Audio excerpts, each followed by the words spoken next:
we have 0 is equal to 4n to the power 4 minus 9n squared minus 28. So when looking at a question like this, how do we know that we have to apply the k method?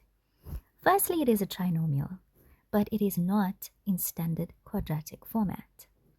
And when we look at the exponents of n, we notice that one exponent is smaller than the other.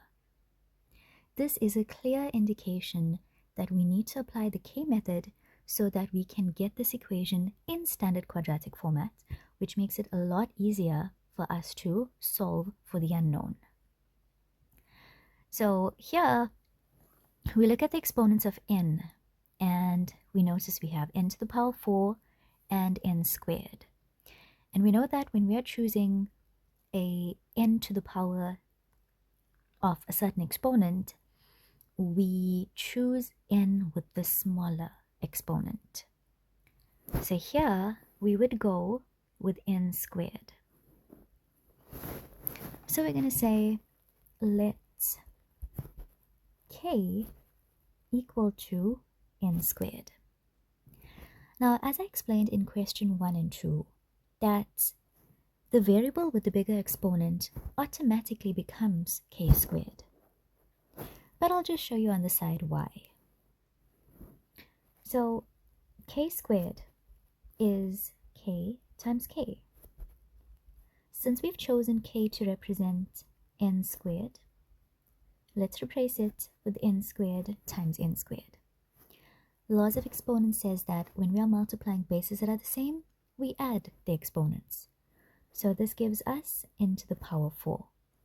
Now this shows you exactly why n with a bigger exponent automatically becomes k squared. Rewriting the equation in terms of k, we have 0 is equal to 4k squared minus 9k minus 28. Notice how we've taken this trinomial and we've converted it to standard quadratic format. Now this is a complex trinomial, so it's best if we use the quadratic formula to solve this.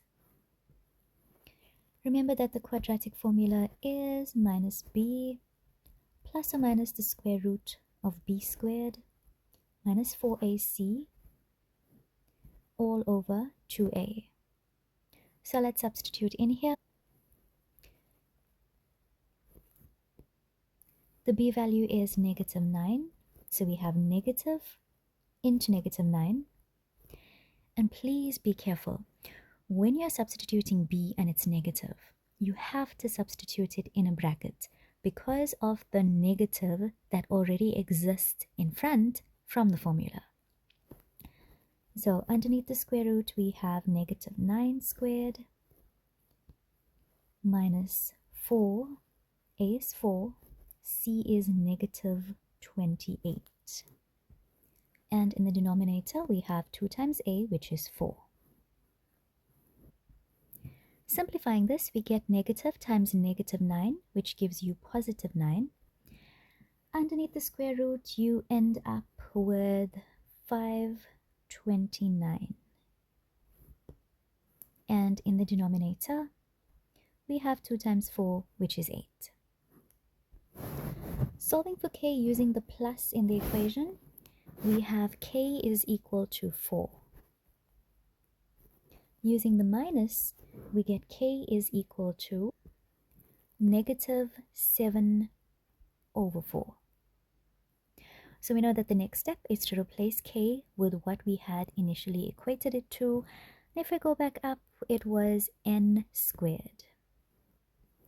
So we now have n squared is equal to 4, or n squared is equal to negative 7 over 4.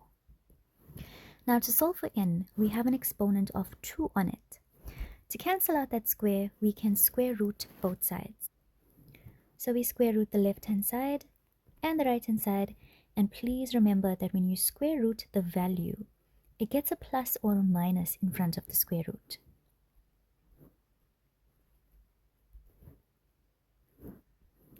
So working with the first equation, we have n is equal to plus or minus 2. So that's actually two answers, right?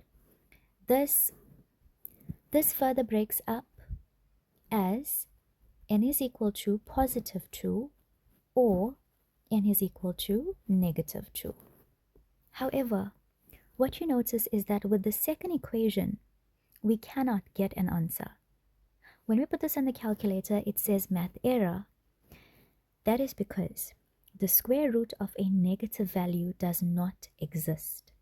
So when we have math error on our calculator, we either say no solution or we say undefined. So the only answers for this equation is n is equal to positive 2 or n is equal to negative 2.